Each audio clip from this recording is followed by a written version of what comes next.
ये मैं एक वीडियो लगाने जा रहा हूँ। ये वीडियो है जो विजिट वीज़ा में जो चेंजेस आई हैं यहाँ पर।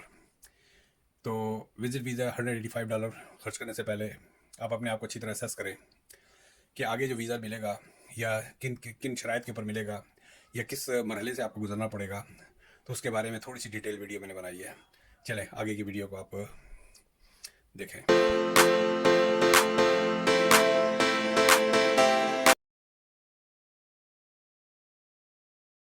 ये खबर तो काफ़ी पुरानी है, लेकिन फिर भी अभी भी गर्दिश कर रही है कि कैनेडियन गवर्नमेंट ने विजिट वीज़े के ऊपर पाबंदी लगा दी है। अच्छा, इससे पहले वीज़े किस तरह मिला करते थे? मैं वीडियो इसलिए बना रहा हूँ कि हो सकता है कि अभी भी काफ़ी लोगों को पता नहीं होगा। पहले विजिट वीज़ा जो था वो आपकी पासपोर्ट की मायात के हिसाब से वीज़ा मिलता था। अगर आपका पासपोर्ट की एज 10 साल है, 8 साल है, 7 साल है, तो उतना टाइम का वीज़ा मिल जाया करता था। और वो ये आपके ऊपर होता था कि आप साल बाद जाएं, 2 साल बाद जाएं, जब भी जाएं, और मल्टीपल वीज़ा मिला करता था। लेकिन जो मौजूदा सिचुएशन यहाँ पर चल रही है, टेम्प्रेरी रेजिडेंट वीज़े पे जो लोग आते हैं, जिस तरह का ये विजिट वीज़ा वगैरह होता है, तो इस पर अब इन्होंने क्या कर दिया है कि ऑफिसर्स को ये इंस्ट्रक्शन दे दी गई हैं कि वो पहली बात तो ये है कि on case by case basis पे वीज़ा इशू होगा। अगर एक आदमी कहता है कि भाई मुझे समर में मैं जा रहा हूँ और फलाने फलाने काम के लिए जा रहा हूँ, बच्ची की सालगिरह है, बेटे की कन्वोकेशन है, डिग्री खत्म हो गई है, या फिर बच्ची की सालगिरह है, या जो भी है, तो उसकी बुनियाद पे लाइफ ऑफ द पासपोर्ट के हिसाब से वीज़ा दे दिया जाता था। और कभी कभी पासपोर्ट पे स्टैंप भी नहीं लगती थी, और उसका क्या मतलब होता था कि 6 महीने के लिए वो अंडरस्टूड होता था। लेकिन अब जो इंस्ट्रक्शंस इनको दे दी गई हैं, क्योंकि यहाँ पर ऑलरेडी 5 लाख के करीब जो है टेम्प्रेरी रेजिडेंट जो है वो उनके वर्क परमिट या जो भी उनके वीज़ों की मायाद जो है वो ख़त्म होने वाली है। टेम्प्रेरी रेजिडेंट्स जो है यहाँ पर पहले ही बहुत ज़्यादा। अच्छा, इससे पहले लोग करते क्या थे? विजिट वीज़े पे आने के बाद दो तरीके होते थे। या तो 6 महीने का वीज़ा अगर लग गया, एंट्री मिल गई, तो उसमें जॉब करनी, LMIA की हंटिंग करनी, या वर्क परमिट के लिए कोशिश करना। इन तमाम चीज़ों को रोकने के लिए उन्होंने अब गवर्नमेंट, कैनेडियन गवर्नमेंट ने क्या किया है कि तमाम एम्बेसीज को ये इंस्ट्रक्शंस दे दी गई हैं कि अब केस बाय केस फैसला हुआ करेगा और उसके हिसाब से वीज़ा इशू होगा। अब अगर कोई समझता है कि, और सॉलिड केस, अगर आपका केस वाकई बहुत स्ट्रांग है, आप वाकई बिजनेसमैन हैं, या आप पीछे से आपकी टाइज बहुत ज़बरदस्त है, या आपके पास प्रॉपर्टीज बहुत ज़्यादा है, आपका बैंक बैलेंस बहुत अच्छा है, तो on regular case by case basis पे वीज़ा इशू किया जाएगा। अब ऐसा नहीं है कि आपको एकदम ही 10 साल का या 8 साल का वीज़ा मिल जाएगा। तो ये एक बहुत बड़ी चेंजेस है इमिग्रेशन कनाडा की तारीख के अंदर। विजिट वीज़े से मुतालिक ये बहुत सारी चेंज है, क्योंकि अक्सर ऐसी दुनिया में हज़ारों लाखों के हिसाब से लोग हैं जो कनाडा का वीज़ा लगवा के बैठे हुए हैं। उसमें ऐसे भी लोग हैं जो जेन्युइन हैं, और ऐसे भी लोग हैं जो, क्या नाम है, यकीनी बात है, जो सबको पता है कि उन वीज़ों का क्या इस्तेमाल यहाँ पर होता है। तो कैनेडियन गवर्नमेंट, अच्छा, ये सारा जो ब्लेम है ना इसके ऊपर जो जाता है, ये पिछले 2 साल से मैं ये नोट कर रहा था कि यहाँ पर अब सख्ती होने वाली है। हम लोग हाईलाइट बहुत होते हैं, हम लोग आहू आहू बहुत करते हैं, गरबा हमारे जो है, जो डांस वगैरह गुजरातियों के या पाकिस्तानियों के, क्या नाम है, शोर शराबा हम लोग बहुत करते हैं, तो हम लोग हाईलाइट हो जाते हैं। फिर यहाँ के जितने भी आपके टिम हॉर्टन्स हैं, या जितने भी अदारे हैं, या जिस तरह मैं आज सर्विस ओंटारियो के ऑफिस में गया, तो मुझे एक ही इथनिसिटी के लोग वहाँ पर नजर आए। बैंक्स में चले जाएं, हर जगह जो है एक ही तरह के जो गोरे हैं, फिर वो फिर यकीनी बात है अपने जो मेंबर ऑफ पार्लियामेंट्स होते हैं, या इनके अपने जो भी इनके इनसे जो पॉलिटिकली जो जिनसे ये एफिलिएटेड होते हैं, तो वहाँ पर on the top of everything जो कंजर्वेटिव्स हैं, उन्होंने इसके ऊपर बहुत ज़्यादा शोर मचाया। तो कैनेडियन गवर्नमेंट ने जो फ्लड गेट खोला हुआ था, हर फॉर्म में जो फ्लड गेट खोला हुआ था, उन पे हर जगह पे इन्होंने ना अपने, क्या नाम है, बंद लगाने शुरू कर दिए हैं। तो ये एक बहुत बड़ा कैनेडियन उसके अंदर चेंज आया है। चले वियर।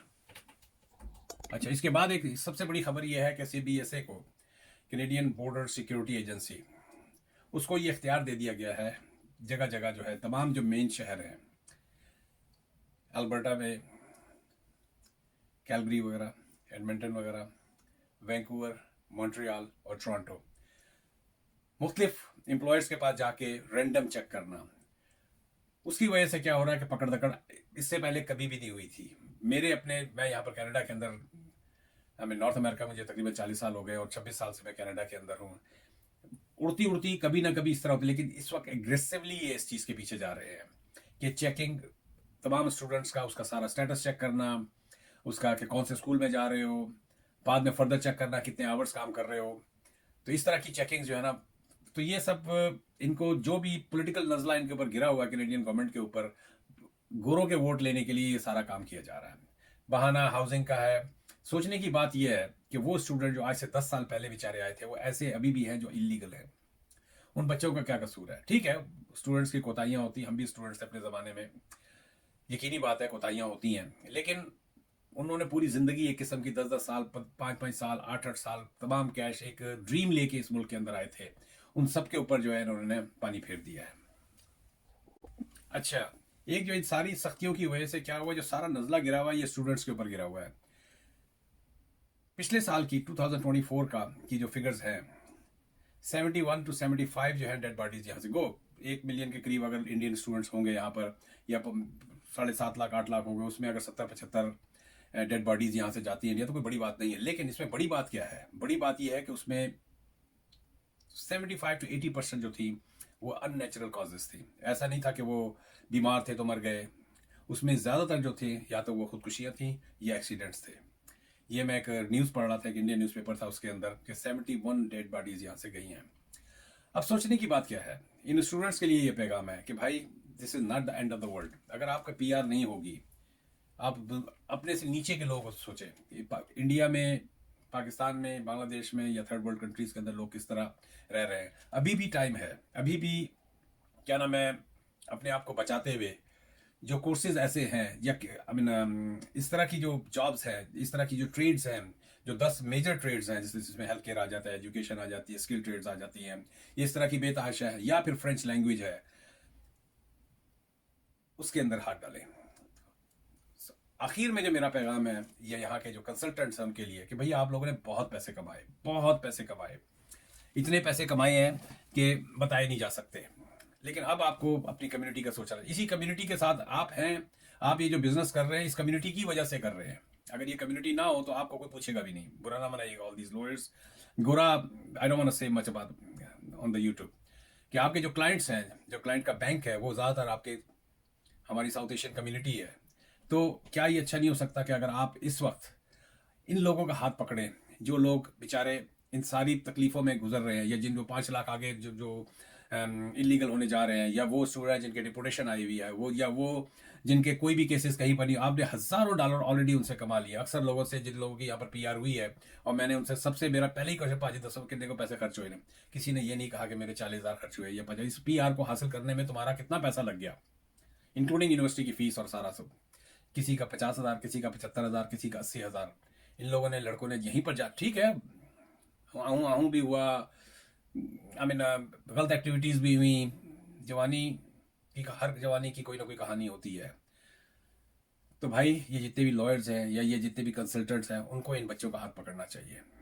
कम्युनिटी को मैं इस बारे में कहूँगा कि चाहे वो पाकिस्तानी कम्युनिटी में हो या इंडियन कम्युनिटी के अंदर हो, इसके अंदर ऑर्गेनाइजेशंस बननी चाहिए जिनमें फ्री जो है ना लॉयर्स हों, इमिग्रेशन कंसल्टेंट्स हों, जो उनकी सही मानों में मदद करें। क्योंकि आप लोगों ने जो रेंज रोवर आज आपके घर पे, या 4 BMW जो बंधी हुई हैं, मैं उसको बंधी हुई कहता हूँ, जिस तरह वो गांव वगैरह में नहीं होता 4 भैंसे अच्छी दूध देने वाली साहिवाल की और फलाना, वो की ज़माने में हाथी बंधे होते थे, तो आपके जो ड्राइवे के ऊपर 4 BMW या 4 रेंज रोवर जो बंधी हुई हैं वो इन लोगों की वजह से ही बंधी है, जिनको आप लोगों ने एक लेटर लिखने के भी $500 लिए हैं। तो भाई अब सदका जारिया के तौर पे जो कुछ कमाया उसके सदके के तौर पे आप इन लोगों के लिए फ्री काम करें। सब जितने भी हों, कम्युनिटी जो हो, इस मामले में कोई इस तरह की एसोसिएशन या कोई ऑर्गेनाइजेशन बनाए जिसमें फ्री ये गुरुद्वारा है या ये मसाजिद है, ताकि इन लोगों का हाथ पकड़ा जाए। क्योंकि इन लोगों की दुआएं जो है ना वाकई काम आएंगी आपके।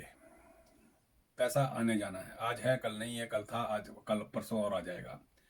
तो चले भैया, ये एक छोटी सी वीडियो है, ये मैं क्या नाम है किसी दूसरी वीडियो के साथ लगा दूंगा। तो मेरा काफ़ी दिल दुखा हुआ था, एक क्योंकि मैं रोज़ ही, क्योंकि मैंने जगह जगह वो लगाए हुए हैं, अलर्ट लगाए हुए हैं। तो जिस तरह विजिट वीज़े का था, ये हालांकि पुरानी खबर हो चुकी है, इसी तरह फिजी से रिलेटेड जो है। तो जैसे जैसे व्यूअर मेरे पास इस तरह की न्यूज़ आती जाएगी, मैं आपके क्या नाम है व्यूअर्स को दिखाता रहूँगा या लगाता रहूँगा। मिलते हैं एक ब्रेक के बाद।